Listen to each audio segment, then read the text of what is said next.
আপনারা দেখতেছেন যে আমরা একটা মরিচ ক্ষেতের মধ্যে এসেছি এবং মরিচ ক্ষেতের মধ্যে দেখতেছেন যে মালচিং দেওয়া আছে। যে মালচিং দেওয়ার কারণে এই জমির মধ্যে কি রকম উপকার হয়েছে, এই মালচিংটা দেওয়ার কারণটা কি? মালচিংটা দেওয়ার আসলে উদ্দেশ্য হলো এখানে অনেক উপকারিতা আছে। সেটা হলো মালচিং দেওয়ার কারণে জমিতে সার কম লাগে, সেচ কম লাগে, আবার জমিতে আগাছা কম হয়। আগাছা কম হয় বলতে এখানে আগাছা হওয়ার আর কোনো চান্সই নাই। তবে নলাগুলোতে ড্রেন যেগুলো আছে এগুলোতে একটু আগাছা হবেই, যেহেতু এখানে মালচিং দেওয়া নাই, এটা নিড়ে দিতে হবে। তারপর আপনার এই যে অতিবৃষ্টির কারণে যে বেডগুলা ভেঙে পড়ে যাওয়ার যে সম্ভাবনাটা থাকে সেটাও যাবে না, কারণ প্লাস্টিকের উপরে মালচিংটা একটা প্লাস্টিকের মতোই। আমরা আসলে অনেকেই এটাকে প্লাস্টিক বলি, আসলে এটা প্লাস্টিক না, এটা কৃষি কাজের জন্যই তৈরি করা, এটা অন্য কোনো কাজের জন্য না। এটার নাম হলো মালচিং পেপার।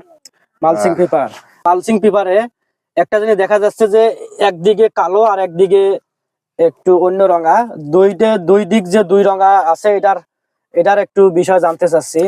যে আসলে বিষয়টা হলো মালচিং পেপারের দুইটা কালার হয়, একদিকে সিলভার কালার, একদিকে হলো কালো কালার।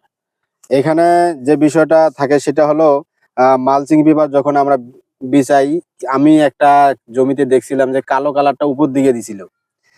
তো আমি তার বিষয়টা বোঝার পরে, গাছ তো হয়ে গেছে, তখন তো আর চেঞ্জ করা সম্ভব না।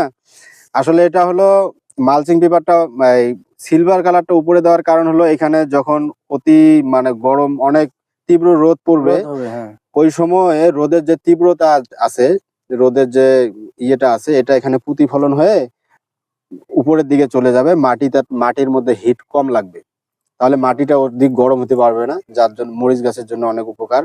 আর নিচে কালো কালার দেওয়ার কারণ হলো মাটির যে গরমের কারণে রসটা যে বাষ্প হয়ে উপরে চলে যাবে, এই রসটা বাষ্প হয়ে উপরে যেতে পাবে না, এই নিচে এসে আটকে যাবে, তারপর আবার ওই রসটা আবার মাটির মধ্যেই চলে যাবে, যার কারণে জমিতে সেচ অনেক কম লাগে। সারটা যে প্রয়োগ করা হয়েছিল, এই সারটা মোটামুটি অনেক উপকারে লাগবে শেষ পর্যন্ত। হ্যাঁ, দীর্ঘ সময় থাকবে।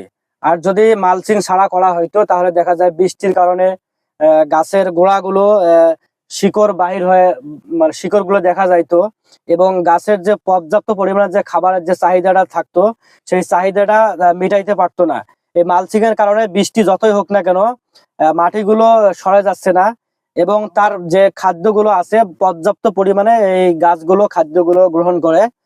এবং আপনারা যারা সবজির চারা বা যে কোনো, আপনারা যারা সবজির চারাগুলো রোপণ করতে চান, অবশ্যই আপনাদেরকে সাজেস্ট করব যে আপনারা মালচিং দিয়েই করবেন, তাহলে আশা করা যায় এর থেকে ভালো ফলন হবে ইনশাআল্লাহ।